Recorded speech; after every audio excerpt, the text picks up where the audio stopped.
자존감이 높은 사람들은 어떤 일 하나가 내 인생을 결정짓는다고 생각하지 않아요.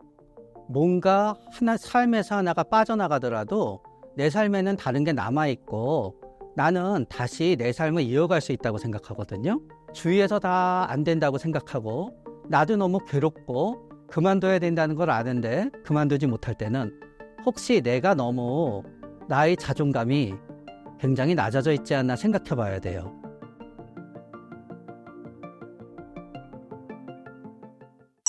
자존감 낮은 사람들이 습관처럼 하는 말이 있나요? 이번 생은 망했다. 죽고 싶어. 난 왜 이 모양일까? 난 잘하는 게 아무것도 없어. 재수 없어. 재수 없다는 남한테 대고 넌 재수 없어가 아니라 난 진짜 재수가 없어. 그렇게 되는 거지요. 왜 그렇게 되냐 하면은 우리가 어떤 상황을 놓였을 때 우리가 그 상황의 원인을 찾는 거를 귀인 이론이라 그래요. 귀한 사람을 만나는 이론이 아니라요. 번역이 좀 이상하게 됐는데 이게 어트리뷰션에 번역하다 보니까 귀인이에요. 원인이 어디에 귀속되어 있는지를 찾는 거예요. 그래서 이 찾는 방식을 갖다 어떻게 나누게 되냐면 첫 번째 변수는 변하기 쉬운 거냐 변하기 어려운 거냐, 두 번째 변수는 뭐냐 하면은 내가 컨트롤할 수 있는 거냐 내가 컨트롤할 수 없는 거냐예요. 그러면 이제 내가 컨트롤할 수 있고 그러면서 잘 변하지 않는 게 있어요. 그거는 능력이지요. 내가 컨트롤할 수 있고 변할 수 있는 게 있어요.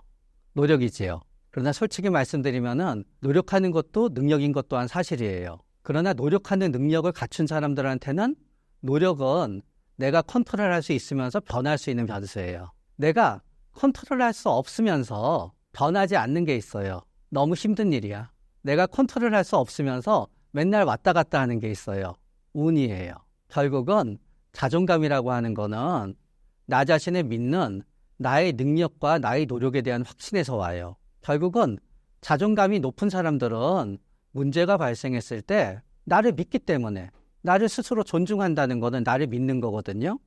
나를 신뢰하고 나를 믿기 때문에 내가 노력하고 내 능력을 키워서 해결할 생각을 해요. 그러나 자존감이 낮게 되잖아요. 난 할 수 없는 거 투성이에요. 나는 나를 믿을 수가 없어요. 그러니까 일이 잘못되잖아요. 내가 능력이 부족했어, 내 노력이 부족해서 해서 찾기보다는 의외로 많은 분들이 운이 나빴어, 어차피 안 될 일이었어 해서 찾게 되지요. 그러나 생각해보면 이게 꼭 맞지도 않아요. 자존감이 낮은 분들은 또 역설적으로 항상 자기 탓을 해요. 지나치게. 그래서 이런 거지요. 자존감이 적당한 분들은요, 지나치게 남 탓도 안 하고요, 지나치게 내 탓도 안 해요. 그러나 우리가 일단 어떤 분이 지나치게 내 탓을 하거나 지나치게 남 탓을 하거나 지나치게 내 탓을 하는 말을 많이 쓰거나 지나치게 남 탓을 많이 하는 말을 많이 쓴다 그러면은 그분은 자기 자신에 대해서 그다지 신뢰하고 안정적인 분은 아닌 것 같아요. 자존감 대 자존심의 차이는 무엇인가요? 근데 사실은 착각하는 게 아니에요. 원래 자존감은 보통 대화에서의 자존감과 심리학 책에서의 자존감이 좀 달라요. 자존감은 영어로 self-esteem이거든요. esteem이거든요. 제가 옛날 세대에서 좀 발음이 별로 안 좋아요. self, self, esteem, esteem이에요. 그럼 esteem은 뭐냐? estimate란 영어 단어가 연관이 되는 거예요. 평가. 사실은 자기 평가이지요. self-esteem이 그래서 자기 자존감인 거예요. 그러면은 나 자신에 대해서 내가 매기는 값이 자존감이에요. self-esteem을 번역하면은. 그런데 또 이거를 갖다 사실은 의외로 외국 책 보다 보면요, self-respect라는 단어는 별로 안 써요. 근데 또 자존감의 또 하나의 번역은 self-respect예요. 그런데 사실은 그래서 이게 막 섞여서 쓰이는 거예요. 심리학자들이나 오게 돼서 자존감하게 되면 그분들은 self-esteem에 대해서 막 설명을 해요. 그러면 이제 어떤 분이 그래요. 저분은 자신감과 자존감을 헷갈리고 있어. 왜냐하면은 보통 우리 일반 우리 청취자들이 생각하는 자존감은 self-respect거든요. 그렇듯이 또 자신감과 자존감도 예를 들어서 자존감은 무조건 self-respect야 생각하시는 분들은 self-esteem에 해당되는 거는 자신감이라고 생각하게 돼요. 자신감과 자존감은 사실 비슷해요. 결국은 내가 나를 믿어야지 내가 날 존중하지요. 그러나 우리 사회에서 또 많이 쓰이는 말이 자존심이에요. 그러면은 자존감과 자존심은 어떻게 차이냐? 이게 똑같은 건데 상황에 따라 누가 본인에 달라지게 되는 거예요. 내가 이 사람이 진짜 이걸 했으면 해요. 이 사람이 안 해요. 그럼 우리 그때 그래요. 너 실패를 두려워하는구나. 너 자존감이 낮은가 보다. 사실은 아니에요. 하기 싫어 안 하는 거거든요. 애들이 공부 안 하잖아요. 그 어떤 엄마들은 머릿속으로 막 소설을 써요. 우리 애는 너무 자존감이 높기 때문에 실패에 상처받을까 봐 안 하나 봐요. 우리 애는 능력은 되는데 자존감이 너무 낮아서 할 용기가 안 나나 봐요. 자존감을 올리면 될 것 같아요. 아닌 거지요? 그런데 어떤 사람이 하려고 그러는데 저게 굉장히 내가 하기 싫은 짓을 갖다만 하려고 그래요. 그런데 좀 화가 나 있어요. 그럼 그때는 우리 얘기해요. 야, 그렇게 자존심 좀 꺾어. 그럴 때도 자존심이 돼요. 그런데 어떤 사람이 누군가한테 대고 이제 뭔가 똑같은 상황인데 나는 A라는 사람이 어쨌든 상사한테 뭐를 따지려고 그래요. 따질까 말까 고민해요. 나는 A가 안 따졌으면 좋겠어요. 자존심 버리고 좀 참아. 그런데 저쪽 사람은 A가 따졌으면 좋겠어요. 야, 너도 네 할 얘기 좀 하고 살아. 왜 이렇게 자존감이 낮아? 그래서 사실은 우리 사회에서 일상적으로 쓰일 때 이 자존감과 자존심이라는 거는 학문의 용어가 아닌 그냥 일상 통용되는 언어예요. 그렇기 때문에 어떻게 쓰이냐에 따라 달라져요. 그래서 똑같은 상황이 어떤 사람한테는 야, 저 사람은 쟤 자존심밖에 없어가 되는 거고요. 어떤 사람은 보면 참 부러워해요. 야, 진짜 쟤 자존감이 높은가 봐. 엄청난 대단한 자존감이야. 어쩜 저러고도 끄떡하지 않지? 또 어떤 사람도 그걸 보고 얘기해요. 야, 저러는 걸 보면은 진짜 자존감이 낮기 때문에 겉으로 괜찮은 척하고 있는 거야. 그래서 사실은 코에 걸면 코걸이, 귀에 걸면 귀걸이인 게 자존감과 자존심의 거고 또 때때로 이 자존감 역시 셀프 에스템이었다가 셀프 리스펙트였다가 왔다 갔다 하면서 다 섞어서 쓰고요. 그렇게 해도 돼요. 자존감 낮은 사람들이 SNS에 집착한다는 것이 사실인가요? 별로 사실은 아닌 것 같아요. 트럼프 SNS 엄청 많이 해요. 트럼프가 자존감이 낮다고 생각하시나요? 그러나 트럼프도 귀에 걸면 귀걸이, 코에 걸면 코걸이는 자존감이 낮을 수도 있어요.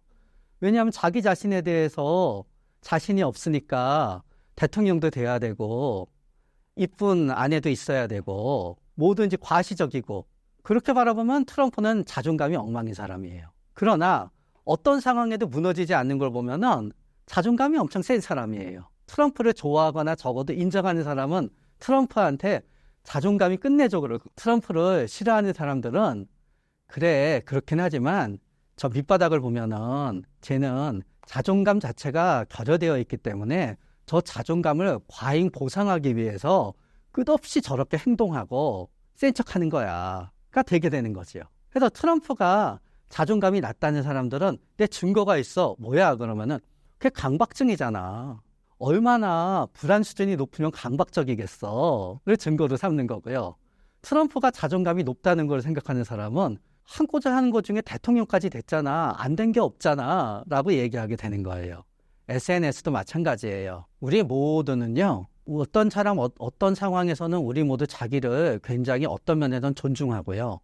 어떤 면에서는 우리는 자기를 갖다 존중하지 못해요. 예를 들어서 저도 운전할 때는 운전자로서의 저는 자존감 0이에요. 운전에 해당되는 부분에서 저희 자존감은 진짜 마이너스예요. 그래서 가급적 운전을 안 하려고 그래요. 자신이 없는 게 아니라 되게 난 운전을 못하는 사람이라고 생각해요. 제가 운동 나라에 살잖아요. 저희 자존감은 거의 0이에요. 초등학교 때 몸이 약하고 운동을 못한다는 거로 저희 자존감은 굉장히 약했어요. 그러나 다른 면에 있어서는 다른 거지요. SNS인 사람들도 마찬가지인 거예요. 잘 나갈 때 SNS에서 멋진 모습을 볼 때는 그래서 그분들의 자존감은 올라가고 자존감이 올라간 상태에서 해요. 그러나 아무도 안 봐줄 때는 자존감이 굉장히 낮은 상태가 돼요. 그래서 어찌 생각하게 되면은 나 자신에 대해서 높게 평가하고 남들이 나에 대해서 뭐라고 하든지 신경 안 쓸 수 있기 때문에 SNS에 이것저것 다 하고 하는 그 순간은 이분들의 자존감은 굉장히 높은 거예요. 누가 나에서 어떤 비난을 하더라도 나는 상처받지 않는 순간은 이분들의 자존감은 높은 거예요. 그러나 뭔가 커다란 문제가 생기고 본인의 SNS를 봐주는 사람이 없으면서 비난만 쏟아지게 되잖아요.